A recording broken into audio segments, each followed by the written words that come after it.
Bab 59. Suara seorang pria terdengar tak jauh dari Udin. Hei, kemarilah.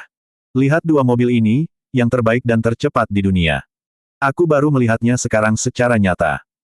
Udin melirik ke arah sumber suara, terlihat seorang pria mengenakan setelan jas dan sepatu mahal, rambutnya disisir rapi ke samping. Ia didampingi oleh seorang wanita jangkung dan cantik. Ia adalah Jihan yang bertemu Udin ketika Darwin mengajaknya makan di warung taruh. Tetapi tak lama kemudian Udin mendengar juga suara Ichi dari belakang Jihan. Manajer Junaedi, mobilnya memang bagus sekali, tapi aku tidak begitu mengerti mobil. Junaedi tertawa. Kalau aku sudah terbiasa. Mau tidak mau, aku harus mengerti mobil karena gedung ini sering digunakan untuk pameran mobil. Melihat Ichi menjaga jarak dan memanggil manajer kepada pria itu, Udin merasa wajar, tentu saja Ichi sedang ada urusan berkait pekerjaannya. Jadi, untuk menghindari masalah, Udin hendak menjauh khawatir Ichi tahu, dan hanya akan mengawasi dari kejauhan. Namun sebelum melangkah pergi, ternyata Ichi sudah melihatnya dan berteriak. Kang Udin, kenapa kamu di sini? Udin berbalik dan menjawab sambil tersenyum. Aku hanya main saja, soalnya ku dengar ada mobil canggih dan langka, jadi aku penasaran ingin melihatnya. Kenapa kamu juga di sini? Ichi mendekat dan menarik tangan Udin untuk menghampiri Jihan dan Junaedi, lalu menjelaskan. Kang, ini manajer Junaedi, gedung ini dikelola olehnya, sebelumnya dia pelanggan Palapa. Sekarang dia berencana bekerja sama dengan saya untuk merenovasi interior aula ini. Saya di sini untuk meninjau lokasi yang akan direnovasi. Lalu Ichi menunjuk Jihan. Ini Jihan, teman sekelas saya yang kala itu duduk bersama Jian di warung taruh. Apakah kamu masih ingat? Dia sekretaris manajer Junaedi. Di kantor Kiki, Udin maupun Ichi tidak bertemu Jihan. Padahal dialah perempuan yang disiksa, dipukuli, dan dibuang Salman di alun-alun. Jihan tahu penyebabnya, jadi dia menaruh dendam pada Udin dan Ichi. Jihan menatap Udin dengan sinis. Sudah waktunya memasak dan membersihkan rumah. Kenapa kau malah main ke sini? Karena langsung dari pasar, Udin tidak berdandan terlebih dahulu. Mengenakan celana jin yang sama seperti yang dikenakannya tadi malam di rumah klasik, Udin juga hanya mengenakan sandal jepit dan kaos oblong yang berlubang di bahu. Junaedi pun tersenyum sinis melihat penampilan Udin. Ichi tidak tahu karena ia sedang fokus mengamati sekeliling aula yang interiornya nanti akan ia renovasi sambil membayangkan jenis dan model dekorasi yang akan ia terapkan sebelum menggambarnya dan memperlihatkannya kepada Junaedi. Junaedi pernah mendengar bahwa Udin hanyalah seorang pembantu di rumah mertuanya, tetapi baru sekarang ia melihat wajahnya. Maka Junaedi bertanya kepada Udin. Sebelum menikah dengan Ichi, apa pekerjaanmu? Hanya seorang gelandangan, kata Udin sambil tersenyum. Junaedi terkejut. Ichi seorang desainer interior di Palapa. Telah banyak pekerjaan dari Junaedi yang digambar dan dikerjakan oleh Ichi dengan hasil yang bagus. Kini setelah mendengar Ichi membuka usaha sendiri, Junaedi pun tetap mempercayakan pekerjaannya kepada Ichi. Namun, melihat Udin di situ dengan pakaian yang tidak pantas untuk memasuki ruang pameran mobil mewah, sebagai pengelola gedung, Junaedi merasa tersinggung. Maka Junaedi kembali berbicara. Udin, kamu tidak pantas berada di sini, karena ini ruang pameran mobil mewah, hanya orang kaya yang berminat membeli untuk dipakai atau dikoleksi saja yang datang. Lihat yang lain, tidak ada yang memakai sandal jepit sepertimu. Karena kata-katanya agak kasar. Ichi memandang Junaedi dengan tatapan masam ketika mendengar kata-katanya yang menghina Udin. Ichi pun segera melangkah ke depan Junaedi untuk menegurnya. Tetapi Udin telah mendahuluinya menjawab. Hanya pameran biasa saja, tidak ada yang istimewa. Saya ke sini karena mobil saya ada di sini. Apa? Mobilmu ada di sini? Tanya Junaedi lalu tertawa. Jihan yang memang membenci Udin berkata. Ayolah, mobil termurah di sini harganya 1 miliar, jangankan mobilnya, ban mobilnya saja kamu tidak akan mampu membelinya. Junaedi bertanya dengan nada sinis. Kamu ke sini pasti mau merengek ke istrimu agar dibelikan mobil. Benarkan? Ichi semakin marah. Manajer Junaedi. Suamiku sudah membelikanku 2 mobil dengan uangnya sendiri, tidak seperti yang kamu tuduhkan. Junaedi menatap Ichi tak percaya. Mobil apa yang dibelinya untukmu? Ferrari, Audi, atau Cherry Kiki? BMW 520 dan 530, kata Ichi dengan bangga karena memang tidak mengerti jenis mobil. Mendengarnya Jihan dan Junaedi langsung tertawa. Junaedi berkata, BMW seri 5. Mobil itu cocok untuk kendaraan pemakaman. Bukan untuk dipakai sehari-hari atau untuk bergensi. Lalu Junaedi menoleh kepada Udin dan menunjuk kedua mobil sport di atas palet. Lihat Aston Martin 177 dan Bugatti Veyron ini. Harga kedua BMW-mu hanya seharga velg mobil-mobil itu. Udin tertawa. Apa kamu bisa membeli kedua mobil yang kamu tunjuk? Junaedi menjawab dengan malu. Selain kedua mobil ini, satu mobil yang dipamerkan di sini bisa aku beli. Kamu bisa membeli yang mana? Lalu Junaedi menoleh kepada Ichi. Aku tidak punya waktu untuk melayani suamimu, lebih baik kita membahas pekerjaan. Kalau kamu bisa memenuhi keinginanku untuk merenovasi aula ini tanpa mengecewakanku. Sebagai imbalannya, aku ingin memberimu hadiah Audi R8. Asal kamu mau membuang BMW pemberian suamimu. Sanggup Ichi, mumpung manajer sedang baik hati, kata Jihan menyemangati. Tidak. Audi R8 tidak cocok untukku. Aku tidak suka kemewahan. BMW yang kumiliki sudah cukup, jawab Ichi. Junaedi tertawa. Itu tidak mewah, harga Audi R8 hanya 8 miliar, aku rela membuang uangku untukmu. Daripada kau menggunakan mobil murah pemberian suamimu. Udin berkata. Istriku sudah menolak, jangan paksa dia. Hari ini aku bahkan akan memberi istriku mobil yang lebih mahal dari yang kau tawarkan. Junaedi tertawa. Apa? Sekarang kau ingin memberi Ichi mobil yang lebih mahal dari 8 miliar. Mobil jenis apa? Udin tertawa. Mobil yang gak sanggup kamu beli, bukan cuma satu, aku akan membeli 2 buat Ichi. Junaedi tertawa terpingkal-pingkal. Wah, rupanya aku bertemu orang yang punya penyakit jiwa. Banyak orang yang bermimpi menjadi kaya, tapi hayalannya tidak setinggi kamu. Udin berkata lagi.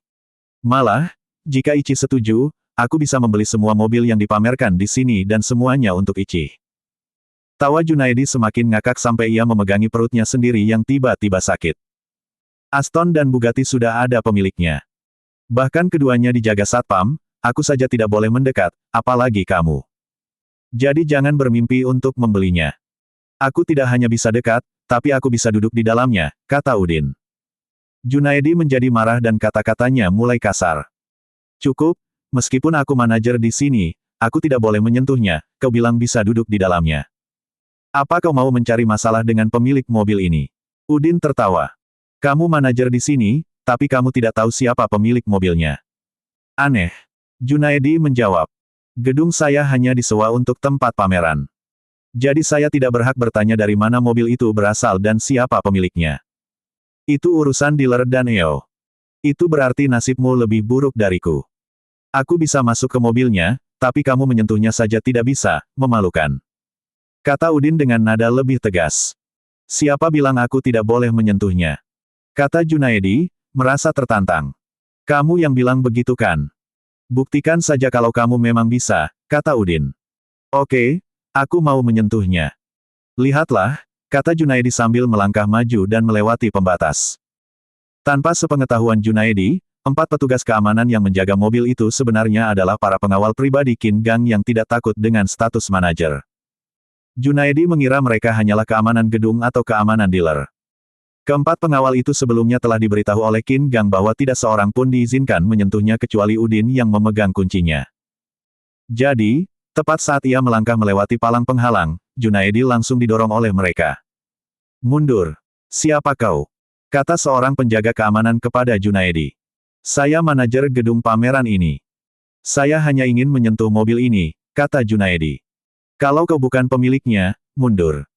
Kata penjaga keamanan itu dengan tegas sambil mendorong kembali Junaedi keluar dari palang penghalang. Kau hanya seorang penjaga keamanan, sedangkan aku tuan rumah, pemilik gedung ini. Apa hakmu menghentikanku? Kata Junaedi sambil hendak maju melewati palang penghalang lagi. Gedung ini telah disewa, jadi Anda tidak punya hak atas barang-barang yang dipajang. Dan saya juga bukan karyawan Anda, kata penjaga itu sambil mendorong dada Junaedi lebih keras dari sebelumnya. Kalau begitu, keluar kalian dari ruang pameran. Kata Junaedi sambil menghentakkan kakinya sambil berteriak.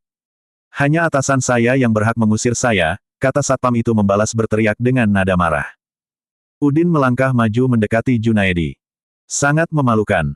Kamu bahkan tidak bisa mendekat, apalagi menyentuhnya. Mata Junaedi melirik Udin. Kemudian beralih ke Ichi yang sedang menahan senyum, lalu ke Jihan yang menggigit kukunya merasa ikut dipermalukan. Dan berbagai ekspresi di wajah pengunjung lainnya juga seakan mencemoohnya. Junaedi memang malu, merasa terhina. Maka Junaedi berteriak kepada Jihan. Jiha, panggil satpam gedung, usir si Udin dan 4 satpam kurang ajar ini. Seorang reporter TV dan juru kamera yang sedang mendokumentasikan pameran mendekat, langsung meliput kejadian tersebut. Kamera diarahkan ke Junaedi, dan reporter itu berkata ke mikrofonnya. Pak, kalau tidak boleh menyentuh, lebih baik mundur saja agar tidak mengganggu pengunjung yang ingin berfoto, kata reporter itu sambil menyerahkan mikrofon kepada Junaedi, menunggu jawaban. Benar, mundur saja. Jangan menghalangi kami, kata seorang pengunjung pameran. Saya juga ingin swafoto sambil menyentuh mobil itu sepertimu, tapi itu melanggar etika, kata pengunjung lainnya.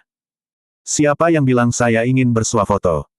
Teriak Junaedi dengan marah lalu berkata kepada petugas keamanan yang menjaga mobil. Kalau saya tidak boleh menyentuhnya, pameran ini akan saya bubarkan. Tak lama kemudian, ketua panitia pameran datang dikawal 6 pengawalnya karena mendapat laporan adanya keributan. Ada apa ini? Tanya ketua panitia pameran kepada Junaedi. Apakah kau penyelenggara pameran? Junaedi balik bertanya. Ya, nama saya Sutomo, Anda siapa? Tanya Sutomo. Saya Junaedi, manajer sekaligus pemilik gedung ini, jawab Junaedi. Oh, jadi Anda yang bernama Junaedi, apa yang Anda lakukan di sini? Tanya Sutomo. Junaedi menunjuk ke arah 4 petugas keamanan yang sedang menjaga mobil. Saya ingin mendekati mobil itu untuk menyentuhnya, tetapi 4 anjing ini menghentikan saya. Sutomo tersenyum sinis. Mobil ini tidak untuk dijual, karena sudah ada yang memilikinya. Anda tidak berhak menyentuh barang milik orang lain. Kecuali Anda memiliki izin dari pemiliknya. Anda tidak menghormati saya, kata Junaedi. Sutomo tertawa. Ini bukan masalah rasa hormat atau tidak hormat. Tapi etika. Jika saya menyentuh bokong istri Anda, bagaimana perasaan Anda? Kalau begitu, tidak ada pameran di gedung saya. Keluarkan semuanya. Kita akhiri saja, kata Junaedi dengan marah. Sutomo tertawa lagi. Kamu telah menandatangani kontraknya. Jika ada pembatalan dari pihak Anda harus membayar kompensasi kepada pihak saya. Apakah kamu tahu? Junaedi mengangguk, lalu menoleh ke sekretarisnya. Jihan, kemarilah. Bacakan isi kontraknya dengan jelas untukku. Jihan mendekat sambil mengambil map dari tasnya dan membaca salinan kontrak di bagian sanksi. Di sini tertulis kamu akan didenda 10 kali lipat dari nilai kontrak dan tuntutan hukum ke pengadilan. Aturannya sah, karena kamu yang menandatanganinya sendiri. Udin tertawa terbahak-bahak.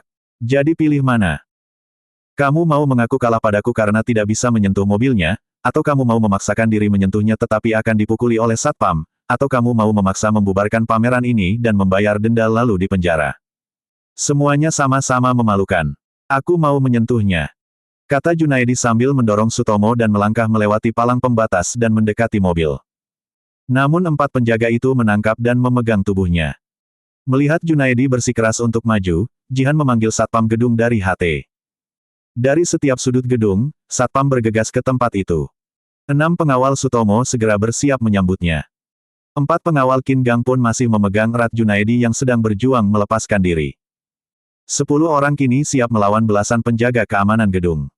Melihat akan terjadi keributan besar, Sutomo buru-buru menelpon Qin Gang. Pak Qin. Junaedi, manajer gedung, dia ingin menyentuh mobil Pak Udin. Para pengawal Pak Qin sekarang masih menjaga mobilnya dan para pengawal saya telah bersiap menghadapi belasan penjaga keamanan gedung yang mengepung. Apa perintah Bapak? Selain Pak Udin, hajar siapapun yang berani menyentuh mobil, saya akan bertanggung jawab, kata Qin Gang. Baiklah Pak, kata Sutomo. Setelah menutup telepon, Sutomo langsung berteriak kepada para pengawalnya. Lakukan tugasmu dengan benar. Junaedi diseret oleh salah satu pengawal Qin Gang agar menjauh dari mobil, sedangkan yang 3 kembali ke posisinya untuk berjaga. Ini gedung saya, kau hanya satpam. Beraninya kau menarik tangan saya dengan kasar seperti ini. Kata Junaedi sambil berjuang melepaskan diri dari tangan pengawal tersebut. Memangnya kenapa kalau saya satpam? Justru tugas satpam adalah mencegah orang sepertimu. Keluarlah dari aula ini.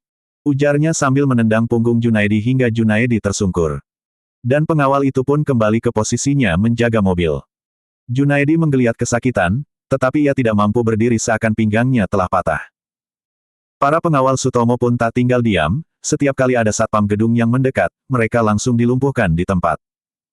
Meskipun ada belasan satpam yang datang, mereka tak kuasa melawan 6 pengawal Sutomo yang sudah terbiasa berkelahi. Jihan menghampiri Junaedi yang sedang menelungkup sambil meringis memegangi pinggangnya, dan memelototi keempat pengawal Qin Gang. Keluarga manajer Junaedi tentu tak akan melepaskan kalian. Bawa semuanya ke sini, kami para pengawal dari keluarga Qin Gang, punya tugas khusus untuk menjaga kedua mobil ini. Kami tak akan mundur selangkah pun, kata salah satu pengawal Qin Gang yang tadi menendang punggung Junaedi. Hah! Qin Gang! Jihan terkejut. Junaedi pun gemetar mendengar nama Qin Gang, wajahnya langsung memucat. Ia tak menyangka pemilik kedua mobil mewah itu adalah pengusaha terkaya kedua di Bandung setelah keluarga Nata Prawira. Meskipun punggungnya sakit dan malu karena ditonton orang banyak. Junaedi segera duduk dan merangkak ke arah pengawal Qin Gang yang menendangnya, lalu memohon ampun.